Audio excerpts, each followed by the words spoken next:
শবে কদরের নামাজ কত রাকাত, নিয়ত কিভাবে করতে হয়, কি কি আমল আছে? শবে কদর বছরের সবচেয়ে শ্রেষ্ঠ রাত। এই রাতের ইবাদত খায়রুম মিন আলফি শাহর, হাজার মাসে ইবাদতের চাইতে উত্তম।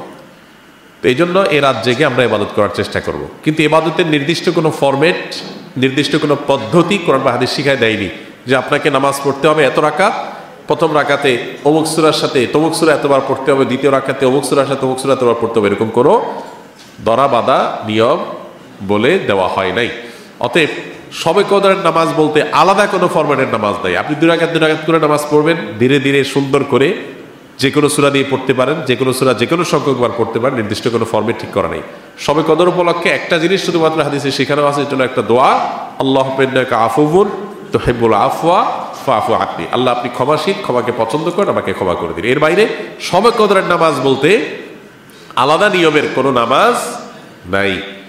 নামাজের বাইরে আপনি কোরআন তেলাওয়াত করবেন, দোয়া করবেন, জিকির আজকার করবেন, তাসবিহ তেলাওয়াত করবেন, বিভিন্ন নেকামল করবেন, দ্বীনি বস্তু পড়বেন, বিভিন্নভাবে আপনি রাতটাকে কাটাবার চেষ্টা করবেন। শবে কদরের সকল গুনাহ মাফ করা হয়, তাহলে বান্দার হক যারা খেয়েছে এবং শিরকের গুনাহ এগুলো কিভাবে মাফ হবে? আল্লাহ তো বলেছেন হাশরের ময়দানে সবকিছুর হিসাব দিতে হবে। শবে কদরের সব গুনাহ মাফ হবে, কিন্তু বান্দার হক তো মাফ হবে না ভাই। বান্দার হক বান্দার কাছ থেকে আদায় করে মাফ চেয়ে নিতে হবে, মাফ পেয়ে নিতে হবে, তারা হলে মাফ হবে না। আমরা অনেকেই মোছে তাও দিয়া বসে আছি যে শবে কদর সব মাফ করে দিবে, তাইলে চুরি দাড়ি ডাকাতি 2 নম্বরই যা কিছু করলাম, এক শবে কদর ইবাদত করলেই তো সব মাফ, তাইলে আর চুরি দাড়ি বন্ধ করার তো কোনো কারণ নেই। দেখুন, ইসলামের সাথে অন্য সব ধর্মের এখানে একটা মৌলিক পার্থক্য। খোদ ইয়াহুদিরা, আল্লাহ কোরআনে তাদের সম্পর্কে বলেছেন, ইয়াহুদিরা বলে লান তামাসসানান নারু ইল্লা আইয়ামাম মাদুদা। তারা বলে আমাদেরকে আগুনে জাহান্নামে কয়েকদিন থাকা লাগবে, এরপর আমরা জান্নাতে থাকবো। তাহলে আর অপরাধ না করার কারণ নাই তো, তাহলে অপরাধ না করে থামে থাকবো কি দুঃখী, অল্প কদিন থাকা লাগবে, অনন্তকাল আমরা জান্নাত অটোমেটিক আমাদের গ্রান্টেড। এই জন্য তাদের অপরাধ থেকে বাঁচার কোনো গরজ নাই। খ্রিস্টানরা মনে করে ঈসা আলাইহিস সালাম তিনি শুলে চড়ে, যদিও তিনি শুলে চড়েন নাই কোরআনের বর্ণনা অনুযায়ী, তিনি আত্মাহুতি দিয়ে আত্মত্যাগ করে আমাদের সমস্ত পাপের দায় তিনি নিয়ে নিছেন। এটা কারা মনে করে? খ্রিস্টানরা। যেহেতু আমাদের সমস্ত পাপের দায় উনি নিয়ে নিছেন, অতএব আল্লাহ আমাদের আর কিছু করবে না, আমাদের পক্ষ থেকে আমাদের নবী নিয়ে নিছে সব। এই জন্য তাদেরও কোনো পাপ না করার ব্যাপারে কোনো গরজ। ইসলাম এমন এক দিন, যে দিন বারবার করে কোরআনের পাতায় পাতায় বলেছে ওয়া আল্লাহ তাজিরু ওয়াজিরাতুন বিজরা উখরা, কারোর পাপের বোঝা আর কেউ বহন করতে পারবে না, কোনো অপশন নাই। তুমি পাপ করছো, তোমাকেই পেতে হবে। এই জন্য একজন ইমানদার পাপ করলে সেটার প্রায়শ্চিত্ত করতে হবে। আপনি পাপ করবেন, অন্যের হক নষ্ট করবেন, আর শবে কদরে আপনারা মাফ করে দিবে। জি না, শবে কদরে আপনার ছোটখাটো গুনাহগুলো মাফ করে দিবে, কিন্তু আল্লাহর কাছ থেকে বান্দার হক নিয়ে মাফ পাইতে হলে তারটা তাকে ফেরত দিতে হবে, তার কাছে মাফ চেয়ে নিতে হবে, তারপর আল্লাহ তাআলা মাফ করবেন। অতএব এ বিষয়ে যেন আমাদের ঘাটতি না থাকে। নাস্তিকরা প্রতিনিয়ত ইসলাম চ্যালেঞ্জ করে যাচ্ছে। ইতিমধ্যে অনেক নাস্তিক অনেক আলেমকে ডিবেটের আহ্বান জানিয়েছে, তবে কোনো আলেমই ডিবেটের জন্য রাজি হয়নি। বিষয়টা আমাদের মনে ঈষৎ সংশয়ের দানা বুনছে। আমি আপনাকে অনুরোধ করছি, আপনি এবার এদের সাথে বসুন এবং তাদের যুক্তিগুলো খণ্ডন করুন। ভাই, প্রথম কথা হলো, আল্লাহ রাব্বুল আলামিন বান্দার জন্য সবচেয়ে বড় নেয়ামত রেখেছেন হেদায়েত, সঠিক পথের উপরে থাকা। এটা এত বড় নেয়ামত, প্রত্যেক নামাজের প্রত্যেক রাকাতে শত শত হাজার হাজার দোয়া কোরআন হাদিসে আছে। এর মধ্যে একটা দোয়া আল্লাহ তাআলা আমাদের প্রত্যেক রাকাতে রাকাতে করতে বলেছেন, সেটা হলো হেদায়েতের দোয়া, ইহদিনাস সিরাতাল মুস্তাকিম। আল্লাহ আমি যেন সঠিক পথে থাকতে পারি।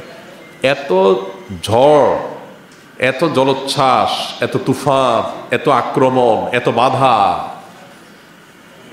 এত তুফানের মধ্যে নিজের ইমানটাকে সেভ করে ধরে রাখা, এটা বড় কঠিন কাজ। আল্লাহ এই জন্য ইহদিনাস সিরাতাল মুস্তাকিম, আল্লাহ সঠিক পথে আপনি আমাকে রাখেন, আমি যেন বিচ্যুত হয়ে না যাই।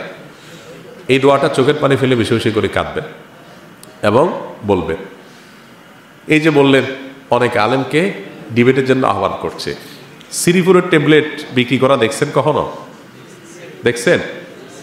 শ্রীপুরের ট্যাবলেট যারা বিক্রি করত, এখন এগুলো নাই। আমরা আমাদের শৈশবে দেখছি বাস স্ট্যান্ডে, ফেরিঘাটে, এখনো ওই টাইপের কিছু কিছু জিনিস আছে। ওই যে হাত কাটা মলম, তারপরে শ্রীপুরের ট্যাবলেট, এই জাতীয় বিভিন্ন জিনিস বেচে না, এরা কিন্তু চ্যালেঞ্জ ছাড়া বিক্রি করে না। বিক্রি করে? এরা কিন্তু দেখবেন বেচার আগে অন্তত 10 বার করে বলবে সে, আমি চ্যালেঞ্জ দিয়ে যেতে চাই দাদা ভাই,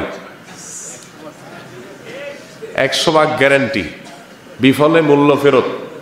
ওই যে আংটি বেছে না, কিসের, অষ্টধাতু, অষ্টধাতুর আংটির ওখানে অটো প্লে হতে থাকে না, ওই যে টেপ চালা রাখে, ওখানে কি বলে, দাদা ভাই হ্যাঁ আপনি একটা আংটি কিনে সাথে ভাউচার নিয়ে যাবেন, আপনার কাজ না হলে 100% মূল্য ফেরত।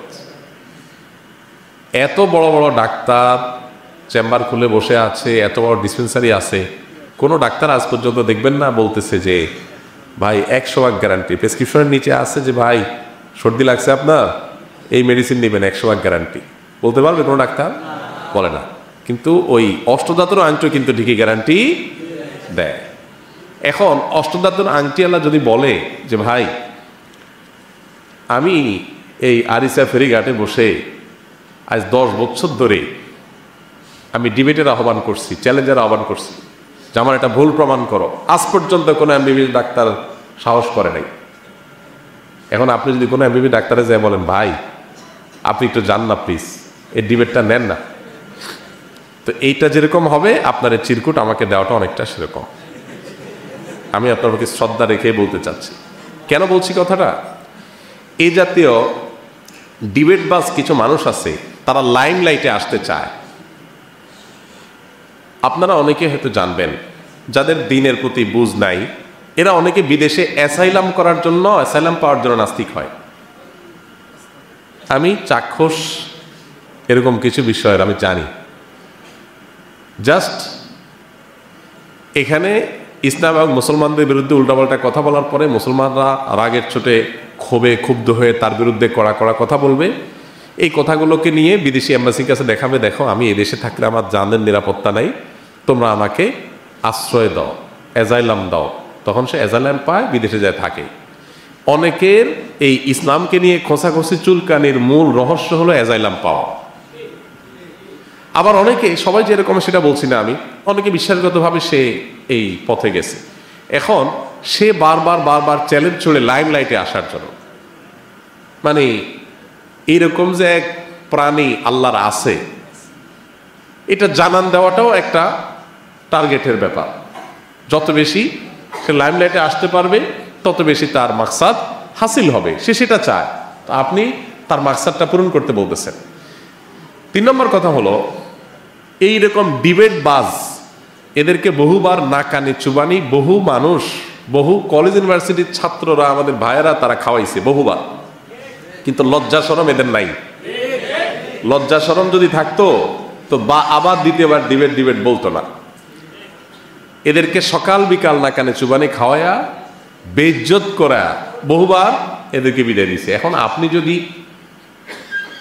কুস্তাকুস্তির পর কুপকাত হয়ে, চিত হয়ে, পটাং হয়ে মাটিতে শুয়ে রয়েছেন, আপনার বুকের উপরে বৈশা যদি আপনার কলার ধরে বসে রাখে, আর আপনি যদি তখনও বলেন যে জানো এই রোদের মধ্যে তোমার শরীর করতেছে, আমি কিভাবে সেভ রাখছি নিজেকে, দেখছো?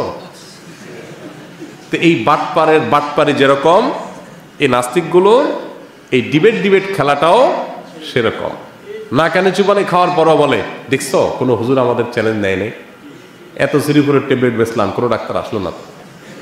অনেকটা এরকম। মনে রাখবেন, সংশয় সৃষ্টি করার জন্য কোনো যোগ্যতার প্রয়োজন হয় না। সংশয় যে কেউ সৃষ্টি করতে পারে। আপনার অস্তিত্ব নিয়ে আপনার মধ্যে সংশয় সৃষ্টি করে দেওয়া সম্ভব।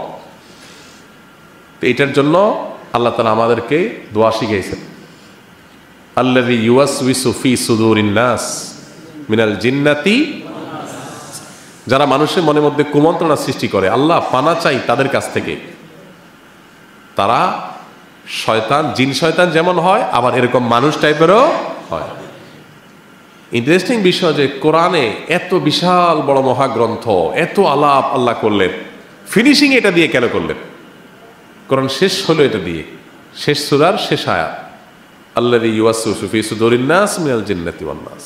কারণ এই পুরা দিন সম্পর্কে শয়তান, জিন শয়তান আর মানুষরূপী শয়তান, এই দুই শয়তান ইমানদারদের মনের মধ্যে ওয়াসওয়াসা দেবে, সংশয় সৃষ্টি করবে।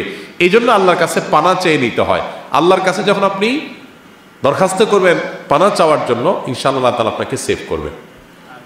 এই জন্য ভাই, এই ডিবেট খেলা এগুলো অনেক সরল মনা মানুষকে বিভ্রান্ত করে। তারা মনে করে তাই তো, কেউ তো ডিবেট নিল না, তো আসলে কি ডিবেট নিবে? ডিবেট নিয়ে তারে বহুবার কুপকাপ করার পরও যদি তার লজ্জা শরম না থাকে, সে যদি উঠে আবার খাড়ায় বলে আমি তো এত করে ইচ্ছাকৃত নিচে শুয়েছিলাম, তাহলে এরে হারানো সম্ভব কোনোদিন না। অতএব এর হারানোর চিন্তা আপনি করেন না।